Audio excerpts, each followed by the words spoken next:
Hi friends, it's Natasha dropping by with a serious conversation. Let's talk about panic attacks. If you suffer from anxiety and panic attacks, there's a few things that's really helpful that have helped me personally in my life, as well as just ideas for things that may help you. As we all know, we're all individual people with individual needs. And what helps one person or 30 people may not help you. So it's very important that we cultivate tools that we can use that help us maneuver experiences in our life. So one of the things that we talk about a lot on this channel is breathing and breath work and reminders of breath, because our breath is the lifeline to everything. So we all need, that's one thing we have in common, we all need to be breathing. It's a necessity of life. And it is amazing when we pay attention to how many of us will hold our breath, grind our teeth, clench our jaws, and hunch our shoulders is another common one. We protect ourselves, by bringing up our shoulders. And of course, that's really bad for our back. And anytime our body's constricted or tightened, which often happens in panic attacks for some people, not everyone, because it's different for everybody, and how we move through those experiences are complete, we're all individuals. So some of us, when we clench, it's not good for a lot of reasons for an extended period of time, but it does release the tension, which is important to know. So we can utilize that in a positive way, which is good. I wrote down a few tips to keep me on track, because I'm doing a video in the evening and I usually do them during the day. So I'm a little tired, but this was really important to my heart because I've been experiencing this and seeing it in people, and I just want to help. And so one of the things that I've always done when I feel anxiety or panic attack coming on, whether it's severe or very mild, because there's a variety.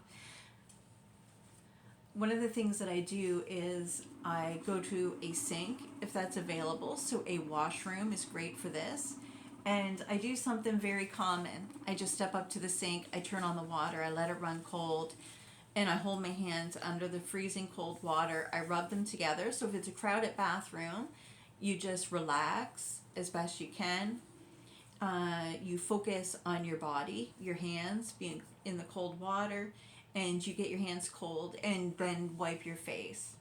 If you're all by yourself in the bathroom, you can run the cold water and you can splash it on your face. Make sure that you're breathing. So take a breath in and then out. Splash your face with cold water. Take a breath in and out, and do the same thing. Splash water on your face if you can. And if you can't do that, that's okay. That may not feel good to you, but try the cold water and on the hands and even down your neck. Sometimes I found that helpful. So the next thing you can do is, if you have access to a small towel or face cloth, I put that towel or face cloth under the cold water. I get it really, really cold. I focus my energy on wringing it out very well. And same thing. I take that towel and put it around my neck, and I breathe, and I just breathe. Just remember to breathe. And when you connect to your breath, you connect to Mother Earth, and it grounds you back to reality and out of your experience.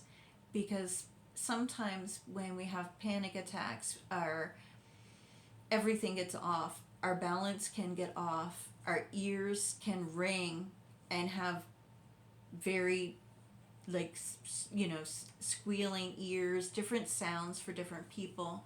Bright lights become intensified. If there's a crowd, it becomes almost like the air's gone. There's not enough air for you. So it's a very real experience. So if that happens to you and you're in a crowd, don't panic. Just look for the empty space that you can place yourself in to take a moment to breathe. So maybe a space that's a little less crowded could be the best option. And take time to feel safe. And don't force yourself back into anything until you do feel safe. And it's okay to challenge yourself and to practice, basically emotional stability and strength and emotional regulation, and finding your safety space, because we get anxieties because we don't feel safe. And sometimes the walls can close in on us, and our mind can really, really take over during those moments. So I just want you to hear me say and know that even during those times, it's good to do things with awareness. Go to the sink and get cold water if you can. Even a river if you're outside, or you can go outside. Like fresh water, that would be okay. You can do that as well. I've done that actually at a river, and it's been beneficial as well. So I don't recommend you staying in the panic. When an anxiety attack happens, I really want you, instead of being triggered and pulled into the situation, I want you to be triggered to find a solution to the situation. So you're in strategic FBI mode for yourself. You're looking for a map out of this situation, because we never know when anxiety is going to affect us.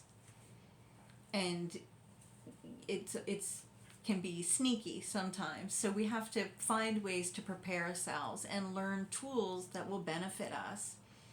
Another thing I do, you'll notice a lot of my videos, I have the same sweater on, because this sweater brings me great comfort. So that's another thing you can do, is find a comfort garment that you can wear that always makes you feel safe, that you can take time to breathe in. And one thing I need to do right now is take a breath and drink water.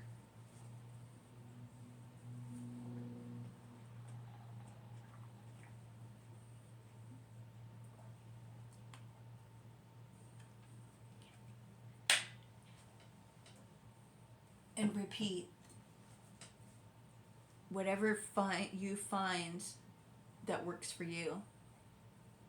So that's one of the things that I have found helpful for me. And I had an experience where I didn't take the opportunity to teach somebody that, and I had an afterthought that I should have taught them what I knew,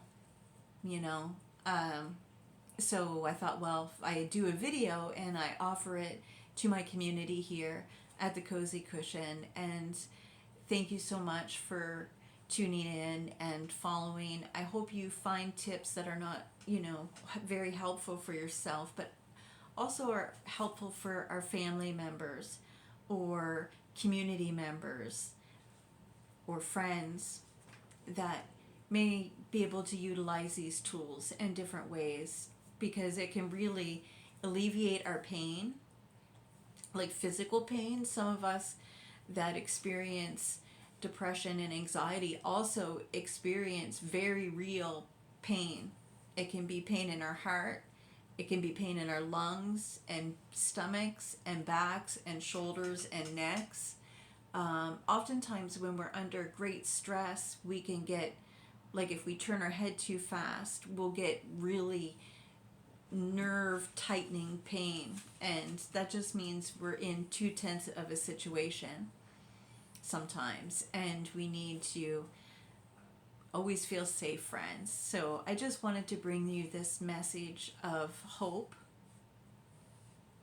love, understanding, and awareness that you can be the rescuer of your own life, that you can take control of your emotions, you can regulate some of the symptoms of your experiences. And sometimes if we spiral into those circumstances too much and we create a habit of allowing our anxiety to get the best of us or prevent us from going out and experiencing life, if we utilize these tools, we won't spiral. And those of you that have experienced panic attacks probably know, and you understand, you get me, you hear what I'm saying. So the holidays brings on all kinds of emotions for us, and I just want you to take time for you, in the calm, in the peace.